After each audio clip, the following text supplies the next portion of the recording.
Anong gawin nyo? Huling termino nyo na to. Lahat, pati mga congressman, yung mga senador na wala sa ayos, dapat umalis na. Nakakahiya kayo. Nasa katungkulan pa kayo, tapos ganyan kayo. Wala kayo sa ayos. Malapit ang termino niyo. Yung mga patapos na nitong next election, ngayong election na dadating, tapos na kayo. Dahil ang mananaig ay ang PDP Laban. Wala kayo ikakapanalo dun. Tsaka dapat lang umalis kayo kasi hindi nyo alam kung paano pagandahin ang Pilipinas, kung paano iwala ang mga nangyayaring kabulastugan na gawa-gawa ni Bongbong. Yung mga pangako niyang hindi naman natupad, grabe. Tapos ngayon ang ginawa niya, pinahuli pa sa ICC. Kidnapping yan eh. Bakit? Kahit hindi ako abogado, kahit hindi ako nakapag-aral ng maayos, alam ko eh. Kasi alam mo bakit? Hindi na tayo, isa lang eh, hindi na tayo under ng ICC. Labas na tayo sa kanila, pero pinahuli pa rin nila. Ano yun? Kahit bobo, alam yan eh. Ang huhuli sa'yo, walang pakialam dito sa Pilipinas. May batas tayo dito sa Pilipinas, hindi nila sinusunod. May araw ka rin, bangag. Matatapos din yung ano mo. Sisingilin ka, dami mo ng utang. Hindi na nga sinunod yung yung pangako mo. Tapos gumawa ka pa ng kabulastugan. Sama mo na yun, sino ba yung yung ngayon niya, yung speaker niya dyan sa sa Malacanang, yung nagbibigay ng nagsasalita sa kanya. Tatapos din si Castro, walang kwentang tao yun si Castro. Ang katapat nun lang, yung palaboy sa kalye, yun ang katapat nun, si Castro. Grabe ginagawa niyo, puro pahirap sa Pilipino. Pinagkukuha niyo na nga yung dinaya niyo na nga yung budget pagkatapos ng 2025. Tapos tingnan mo, sa galit ng tao, lahat lumipat, yung mga supporters niyo lumipat na lahat sa sa PDP Laban. At saka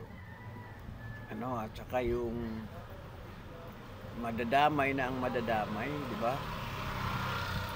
Yung mga mga senador niya natatakbo, kawawa naman, nadamay.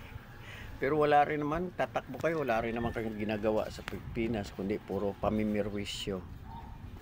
So wag na kayong tumakbo, maglana na lang kayo ng putot. Alam nyo ba yun, yung maglana ng putot? Dami niyan sa Davao, ang daming putot dyan. Maglana kayo ng putot, tignan ko kung makakuha kayo ng langis. Grabe, pahirap sa tao, sa mamamayan yung mga ginagawa nyo. Wala kayong magandang ilang taon ka na, 3 taon ka na, wala ka pa rin nagagawa. Tapos tamo, pati hindi lang taong bayan ang galit sa'yo. Bongbong, bangag, hindi lang taong bayan ang galit sa'yo, pati tulay. Tamo, nagbagsakan yung mga tulay. Ang dami ng tulay ang bumagsak. Galit din sa'yo yun. Huwag mo nang isisi yun sa mga nakaraang administrasyon kasi ikaw ang nakaupo dyan eh. Ginastusan mo rin yan eh. Yung tulay na yan, bago bumagsak, ginastusan mo rin yan ng hindi mo, dinagdagan mo. Yung budget, dinagdagan mo pa para ma-secured na hindi na masisira, hindi mababagsak, na maging quality. Hindi bumagsak pa lalo. Isang buwan lang yata ginamit, bagsak na. dinaanan lang ng truck na may kargang graba, bagsak ng tulay. Dapat kawayan na lang ang ginawa diyan para matibay pa pagkawayan. Grabe, ano ba nangyayari dito? Tapos sinuli nyo pa si Tatay Digong. Kakapal ng mga mukha nyo. Hindi kayo dapat umupo dyan sa Malacanang. Nagkamali lang si Inday Sara sa pagpili sa inyo dahil sa pakiusap. Puro talo yung mo, wala namang nangyayari sa'yo. Puro talo yung takbo mo. Hindi ka nga mapasok-pasok na senador talo ka Tapos gawa ka pa ng ngayon, kagaguhan. Wala na. Tapos na ang maliligayang araw mo. Matatapos. Grabe yung ginagawa nyo. Puro kayo panlalamang sa kapwa.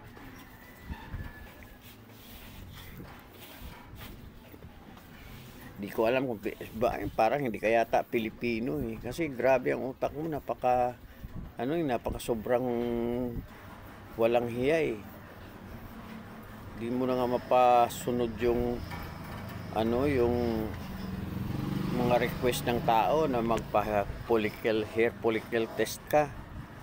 Tapos ganyan pagagawin mo.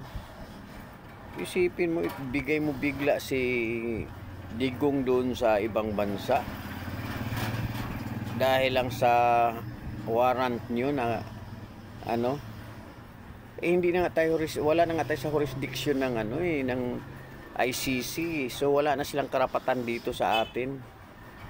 Payag naman na ikulong nyo si Digong dito siya, tapos yung legal, yung kasuhan nyo siya, ganon. Yung tamang proseso, hindi yung prosesong militar, kagaguhan yun. Salamat Kate, hindi ako naging militar. Kung naging militar pa ako, nakapagtago ako ng ako mismo ang pupunta dyan sa sa kalsada para ipakita na mali na yung ginagawa ng gobyerno. Hindi na maganda. Yung kriminalidad lang, di nyo masawata Dito sa lugar namin, ang daming adik, magdamag ng ingay. Hindi nyo nga hindi nyo masawata. Tapos barangay nga, takot na rin yata, hindi na gumagawa dito sa amin, hindi na gumagalaw. Pinababayaan yung mga maiingay dito, magdamag, mga bata pa. Sipin mo, nag-a-addict na. Ang daming addict ngayon dito sa lugar namin. Dati hindi mo Brian kay Duterte, ligpit sila Ngayon nagkalat na naman, pati pusher, palakad-lakad lang dito yung mga pusher. Nag-aalok, ano ba yan, lantaran pa. Wala na. Pag hindi na